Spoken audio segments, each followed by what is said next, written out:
तो चरक शारीर स्थान है जो उसका 7 नंबर चैप्टर है हमारा शरीर संख्या शारीर। इसमें शरीर में जो हमारे जैसे पार्ट्स है, त्वचाएं हैं, अस्थियां कितनी, ये सब उनकी संख्या के बारे में बताया। तो शरीर संख्या शारीर नाम है। पहले है 4 नंबर श्लोक में, आप सेकंड लाइन से हाईलाइट करना। शरीरे षट त्वचा, जो आचार्य हमारे चरक हैं वो क्या बोलते हैं, 6 त्वचाएं होती है शरीर में। कौन सी? तद्यथा उदक धरा कला तु बाह्य, यानी उदक धरा कला सबसे बाहर वाली, यानी पहले नंबर पे। द्वितीया तु असृग धरा, दूसरी होती है असृग धरा, मतलब असृग बोलते हैं रक्त को धारण करने वाली। तृतीय सिद्म किलास संभव अधिष्ठान है, जो तीसरी त्वचा है वो सिद्ध और किलास का अधिष्ठान है। हाईलाइट किया आपने, इतना पूरा हाईलाइट कर लीजिए, पहली कौन सी, द्वितीय और तृतीय कौन सी। फिर चतुर्थ को आपने हाईलाइट किया, चतुर्थी दद्रु कुष्ठ संभव अधिष्ठान, जो चौथी है वो दद्रु और कुष्ठ का अधिष्ठान है। पंचमी तो अलजी विद्रदी संभव अधिष्ठान है, तो अलजी और विद्रदी का स्थान है। हाईलाइट करना। फिर षष्ठी तु यस्या छिन्नः ताम्यति अंध इव तमः प्रविश्यति याम च अपि अधिष्ठाय अरुंशिका जायन्ते, यहाँ तक आपने हाईलाइट किया। मतलब छठी हमारी जो त्वचा है सबसे अंदर वाली, वो अगर कट जाए, उसमें अगर कट हो गया तो अंधेरे की तरह, जैसे अंधकार में प्रविष्ट हुआ खुद को व्यक्ति महसूस करता है। और इसमें आश्रय कौन सी व्याधि का है, इसमें स्थूल मूल वाली जो अरुंशिकाएं हैं वो उत्पन्न होती हैं, आपको ये याद रखना है। आप इसको जो है वो एक पेज के जो बॉटम है उस पे लिख लीजिए, कैसे याद रख सकते हैं इन 6 त्वचा को। लिखिए, जो जल और रक्त को धारण करेगा, जो जल और रक्त को धारण करेगा सीधा कैलाश जाएगा। एक बार लिखिए, फिर इसका बताएंगे आपको। जो जल और रक्त को धारण करेगा सीधा कैलाश जाएगा।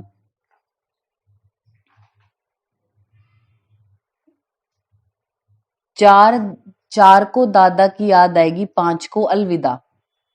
4 को दादा की याद आएगी, 5 को अलविदा। ऐसा आपने लिखा। इसका मतलब क्या हुआ, जो जल और रक्त को धारण करेगा, मतलब पहली जो है जल वाली मतलब उदक धरा कला, और रक्त वाली असृग धरा कला। तो 2 त्वचाएं आपको याद हुई, पहली उदक धरा, दूसरी रक्त धरा।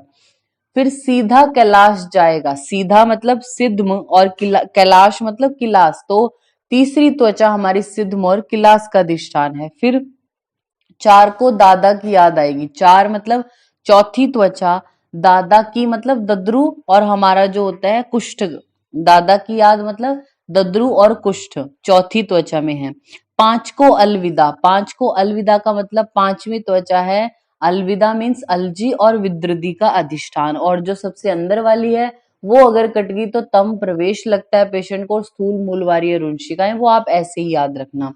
फिर आप यही लिख लीजिए, सुश्रुत 7 त्वचा, सुश्रुत 7 त्वचा। अष्टांग हृदय लिखिए 7 त्वचा, अष्टांग हृदय है, और जो सुश्रुत हैं वो बोलते हैं 7 त्वचाएं होती है। अष्टांग संग्रह है वो 6 बोलते हैं। अष्टांग संग्रह ने 6 बोल के फिर यूं बोला, अन्य मत से 7 भी होती है, बट आप अष्टांग जो संग्रह है उनके अकॉर्डिंग 6 टिक करेंगे। अष्टांग हृदय 7 और सुश्रुत 7। तो सुश्रुत के अकॉर्डिंग जो त्वचाएं हैं हमारी वो अल, श, त, वर्मा, इस तरीके से हम पढ़ते हैं।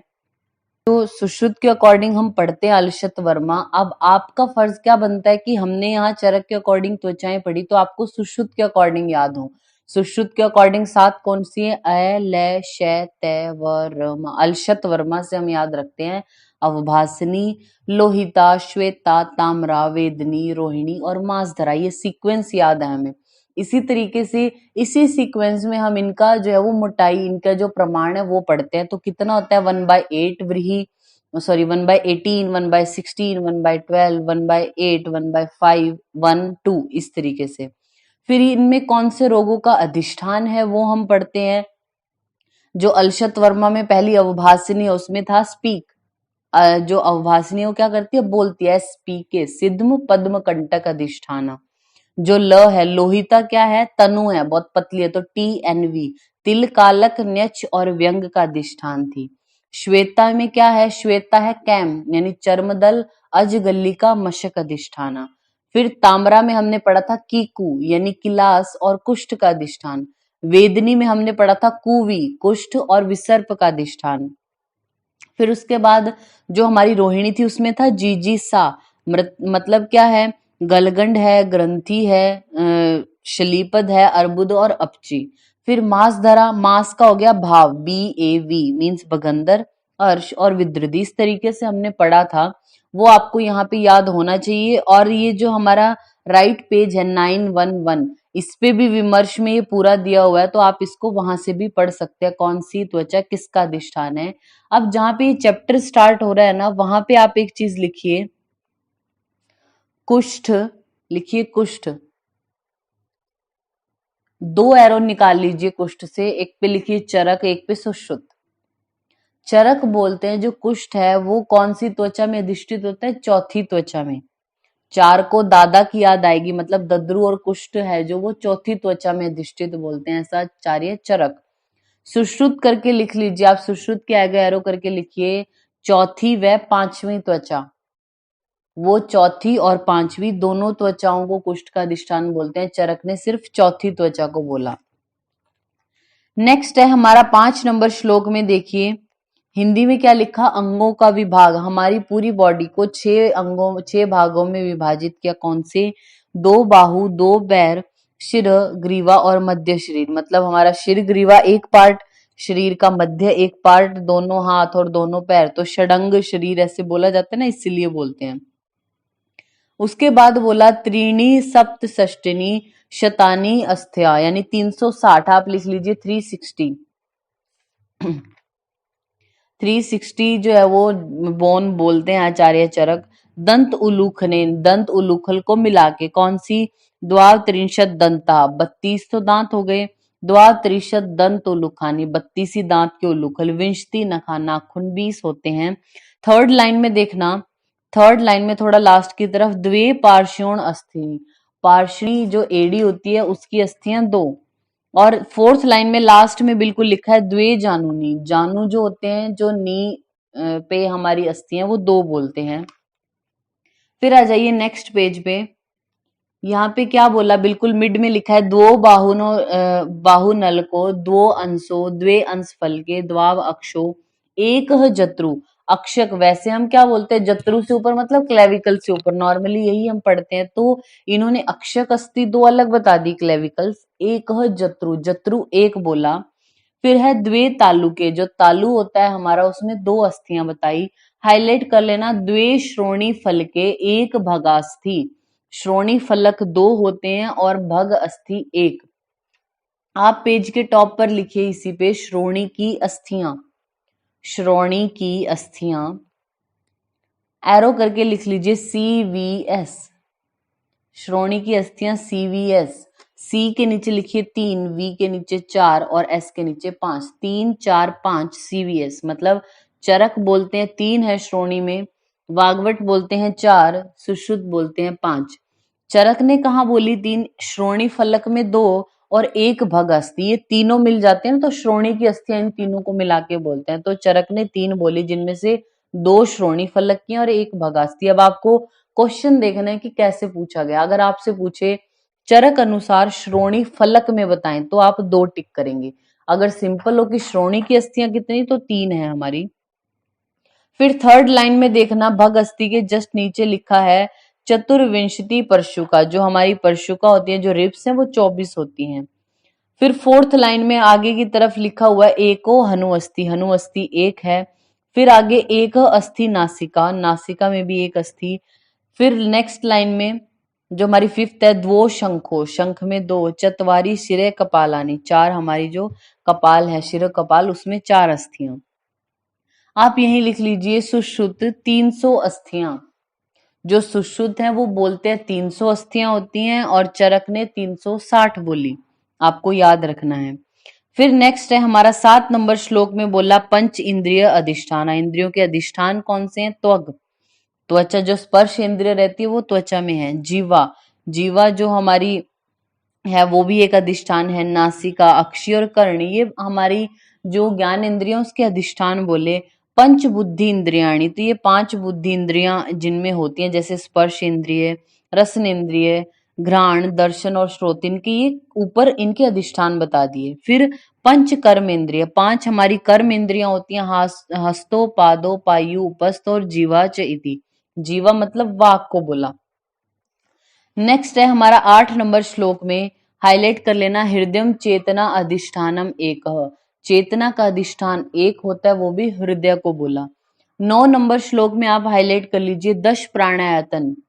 प्राणायातन कितने होते हैं? 10। कौन से? मूर्धा, कंठ, हृदय, नाभि, गुद, वस्ति, ओज, शुक्र, शोणित, मासम इति। तेषु षष्टय पूर्वाणि मर्म संख्यातानि। हाईलाइट कर लीजिए, हिंदी में हाईलाइट कर लेना चाहे, इनमें से पहले 6 मर्म कहे जाते हैं।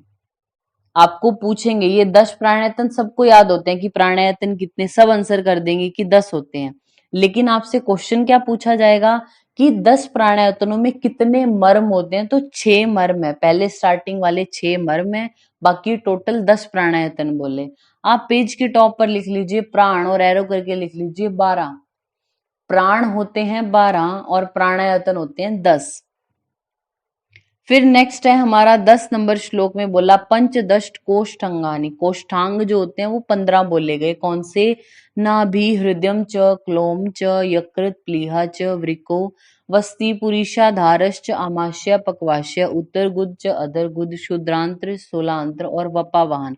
ये हमारे बोले गए हैं 15 कोष्ठांग। आप यही लिख लीजिए काश्यप, काश्यप और एरो करके लिख लीजिए 13 कोष्ठांग। काश्यप 13 कोष्ठांग। फिर लिखिए सुश्रुत ने कोष्ठ 8। सुश्रुत ने कोष्ठ बोले हैं 8, काश्यप ने कोष्ठांग बोले 13 और चरक ने कोष्ठांग बोले हैं हमारे 15। नेक्स्ट उसके बाद आता है 11 नंबर श्लोक में, 11 नंबर श्लोक, षट पंचाशत प्रत्यंगानी को आपने हाईलाइट किया। 56 होते हैं प्रत्यंग, 56।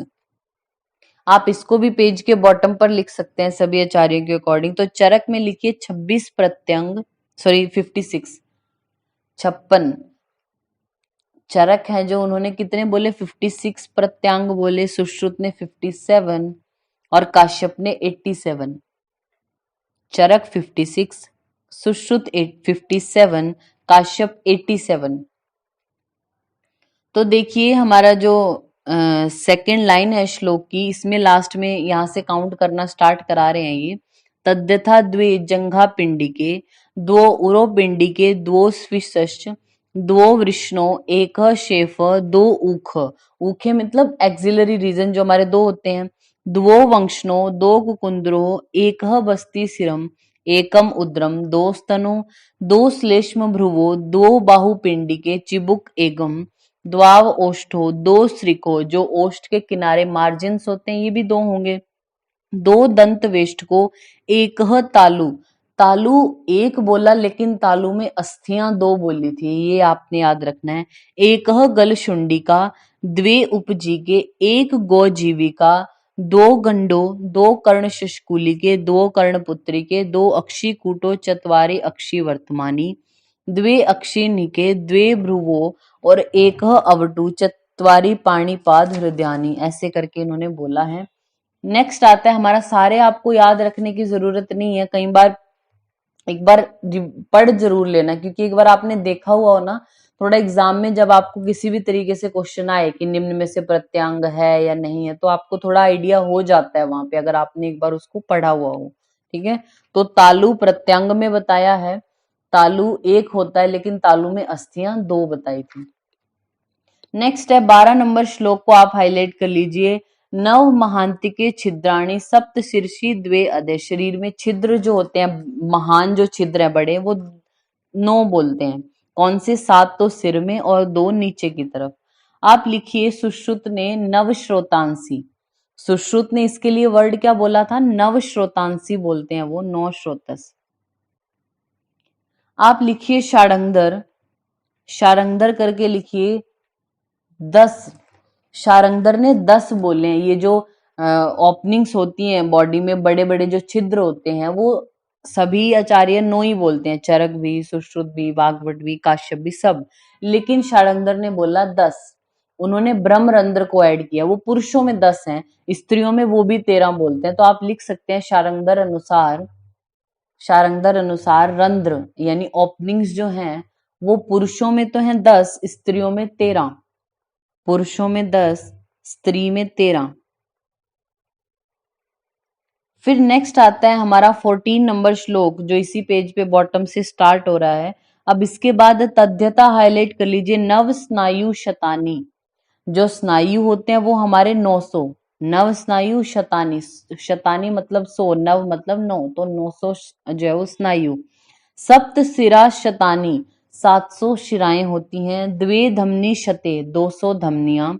चतवारी पेशी शतानी, 400 पेशियां। सप्तोत्तरम मर्म शतम, मर्म तो सबको याद होते हैं 107 हैं। द्वे संधि शते यानी 200 हमारी जो होती हैं संधियां होती हैं। आप आइए, जो राइट पेज है हमारा 14 नंबर श्लोक के नीचे हिंदी लिखी है ना, हिंदी में थर्ड लाइन में हाईलाइट कर लीजिए आप, क्योंकि आपको नंबरिंग याद होनी चाहिए। उससे मतलब नहीं है कि आप श्लोक से याद रखें या कैसे। हिंदी में हाईलाइट करना, 900 स्नायु, 700 सिराएं, 200 धमनियां, 400 पेशियां, 107 मर्म, 200 संधियां होती हैं और 29956 ये बोली गई है सिरा और धमनियों के अणु स्वरूप, जो सूक्ष्म इनका भेदन होता है ना, मतलब आगे डिवाइड होती हैं आर्टरीज भी, तो वो इतनी पार्ट में डिवाइड होती हैं, ऐसा इन्होंने बोला। आप लिखिए सुश्रुत, सुश्रुत लिखिए पेज के टॉप पर, सुश्रुत लिखिए। धमनियां 24, धमनियां 24, सुश्रुत बोलते हैं जो धमनियां वो 24 हैं। संधियां लिखिए 210, जॉइंट्स 210, संधियां 210। पेशियां लिखिए 500, सुश्रुत बोलते हैं पेशियां होती हैं 500। और ब्रैकेट में लिखिए स्त्री में 20 अधिक, स्त्री में 20 अधिक। तो ये कंपैरेटिव स्टडी आपको पता होनी चाहिए। स्नायु वो भी 900 बोलते हैं, सिराएं वो भी इतनी ही बोलते हैं। धमनियां डिफर हैं, धमनियां सुश्रुत बोलते हैं 24, चरक ने 200 बोली। पेशियां चरक बोलते हैं 400, सुश्रुत बोलते हैं 500 होती हैं, पर स्त्रियों में 20 अधिक होती है, यानी 520 होती हैं स्त्रियों में। 107 मर्म इन्होंने भी बोले, वो भी बोलते हैं। संधियां जॉइंट्स की बात करें तो चरक बोलते हैं 200, सुश्रुत बोलते हैं 210 होते हैं।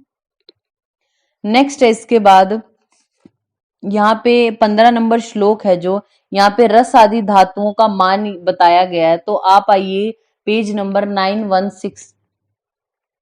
916, इसकी जो हिंदी लिखी हुई है इसमें सेकंड लाइन में हाईलाइट करना लास्ट की तरफ, 10 अंजलि जल का प्रमाण, 10 अंजलि जल का प्रमाण। इससे आप देखिए 5 लाइनें छोड़ के लिखा है, 5 लाइनें छोड़ के लिखा है, रस कहा जाता है 9 अंजलि प्रमाण। तो रस का प्रमाण 9 अंजलि। 8 अंजलि रक्त हाईलाइट किया, 7 अंजलि पुरीश, 6 अंजलि कफ, 5 अंजलि पित्त, 4 अंजलि मूत्र, 3 अंजलि वसा, 2 अंजलि मेदा, 1 अंजलि मज्जा, आधा अंजलि मस्तिष्क और आधा अंजलि शुक्र और आधा अंजलि कफ होता है, यानी ओज के गुणों वाला। आप ये जो राइट पेज है हमारा, राइट पेज पे ये टेबल बनी हुई ना, षड्धत्वात्म पुरुष के भाव ऐसे करके लिखा हुआ है, तो ये आत्मज भाव के नीचे देखिए थोड़ा स्पेस है, आप वहां पे एक हेडिंग डालिए अंजलि प्रमाण। अंजलि प्रमाण हम आपको बताएंगे, जिससे आपको याद रखने में थोड़ा इजी होगा। अंजलि प्रमाण, तो ऊपर से नीचे की तरफ एक एक वर्ड हम आपको बताएंगे, वो लिखना है पहले आपने। लिखिए से के नीचे र, फिर उसके नीचे लिखिए शो, शोणित का जो शो होता है ना वो, तो स रे सो यानी सरसों। फिर लिखिए में, में के नीचे लिखिए कैसे कबूतर वाला क। फिर आता है पित्त वाला पी, लिखिए कै के नीचे लिखिए पी। फिर मूत्र लिखा आपने, पी के नीचे लिखना मूत्र, उसके नीचे लिखिए वसा वाला व। फिर उसके नीचे लिखिए में, मेद लिखते हैं ना हम जैसे, तो मे, लास्ट लिखना म। तो ये क्या लाइन बनी? सरसों में कपि मूत्र व मेम, सरसों में कपि मूत्र व मेम। तो इसका मीनिंग क्या है? अब आपको पता होना चाहिए कि ट्रिक याद रह जाए और मतलब ही ना पता हो, वो नहीं। स का मतलब यहाँ पे क्या है? स्वेद पूछे, लस्सी का पूछे या जल पूछे, आपसे बोले आपकी बॉडी में स्वेद का प्रमाण, लस्सी का प्रमाण या जल का प्रमाण, तो इस स से डिनोट करते हैं उसको। र का मतलब होता है रस, तो र के ब्रैकेट में आप छोटा सा रस लिख लीजिए ताकि आपको याद रहे। शो का मतलब शोणित होता है, यानी रक्त, शो का मतलब शोणित। मे का मतलब यहाँ पे है मल, मल मतलब पुरीश। क का मतलब है कफ, पी का मतलब पित्त, मूत्र तो मूत्र ही है, मूत्र की ब्रैकेट में आप मतलब ओब्लिक करके आर्तव भी लिख लीजिए, तो मूत्र और आर्तव दोनों का प्रमाण इकट्ठे हम पढ़ते हैं। फिर व का मतलब वसा, मे का मतलब मेद, मेद के ओब्लिक करके स्तन्य भी लिख लीजिए, मेद के ऑब्लिक स्तन्य, यानी मेद और स्तन्य का एक ही प्रमाण होता है। फिर है हमारा लास्ट वाला म मतलब मज्जा। तो सरसों में कपि मूत्र व मेम, ये आपको पता लग गया कि इनका मतलब क्या है। अब ऊपर से आपको जो वो डिक्रीजिंग ऑर्डर में जैसे लिखना है, तो 10 प्रमाण कितना है इसका? 10, 9, 8, 7, 6, 4, 3, 2, 1, इस तरीके से प्रमाण है। यानी जो लस्सी का है, जल है या स्वेद है, उसका 10 अंजलि प्रमाण, रस का हमारे होता है 9 अंजलि, शोणित का होता है 8 अंजलि, पुरीश का 7, कफ का 6, पित्त का 5, मूत्र या फिर आर्तव का होता है 4 अंजलि, वसा का होता है 3, मेद या फिर स्तन्य का होता है हमारा 2 अंजलि, मज्जा है 1 अंजलि। अब थोड़ा सा स्पेस बचा होगा नीचे, उसमें लिख लीजिए मस्तिष्क, शुक्र और ओज, ये 3 अलग से पढ़ लेते हैं हम। मस्तिष्क, शुक्र और ओज, मस्तिष्क, शुक्र और ओज, इनका प्रमाण होता है आधा अंजलि, आधा अंजलि प्रमाण होता है इनका। ये है हमारा अंजलि प्रमाण का, यहां से आप इसको पढ़ लेना। फिर उसके बाद ये जो टेबल बनी हुई है षड धातुआत्मक पुरुष के भाव, यानी पार्थिव, जो षड धातु मतलब क्या है? जो पंच महाभूत है प्लस आत्मा से मिलके जो पुरुष बन रहा है, उसमें कौन कौन से भाव है? तो पार्थिव भाव, पार्थिव भाव में क्या? हमारी बॉडी के जो स्थूल अवयव है, मूर्तिमान है, कठिन, नख, अस्थि, दंत, मांस, चर्म, वचा, ये, और लास्ट में देख लिए गंध और घ्राण, ये पृथ्वी ने बनाए हैं। आप्य भाव जितना भी बॉडी में लिक्विड है, स्निग्ध चीजें हैं, रस, रुधिर, वसा, कफ, पित्त, मूत्र, स्वेद, रस, रसन, रस और रसन, ये हमारे क्या है? आप्य भाव हैं।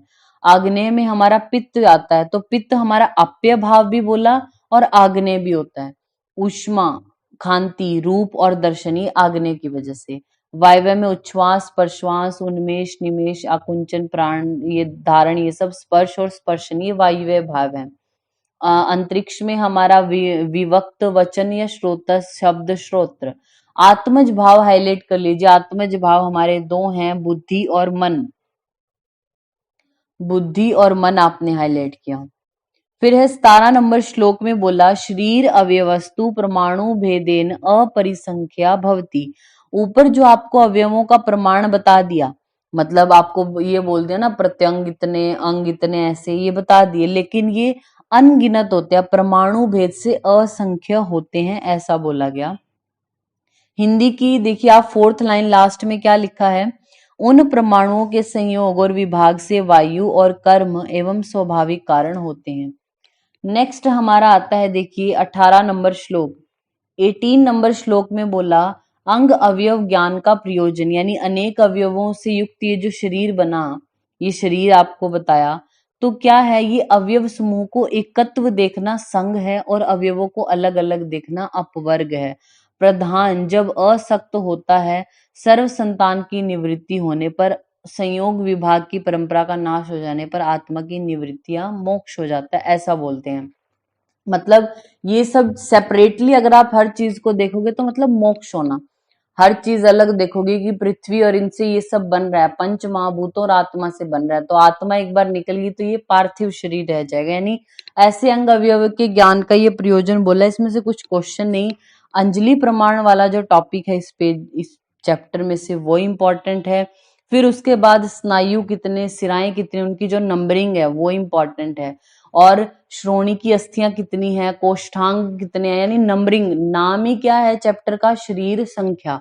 तो संख्या इंपॉर्टेंट है, सबकी संख्या याद हो एटलीस्ट आपको। और जो त्वचा वाला पोर्शन है वो सुश्रुत के अकॉर्डिंग भी इक्वली इंपॉर्टेंट है और चरक के अकॉर्डिंग भी, किसी के अकॉर्डिंग भी आपसे पूछा जा सकता है। तो दोनों को कंपैरेटिवली जरूर पढ़ना है आपने। तो ये हमारा है 7 नंबर चैप्टर।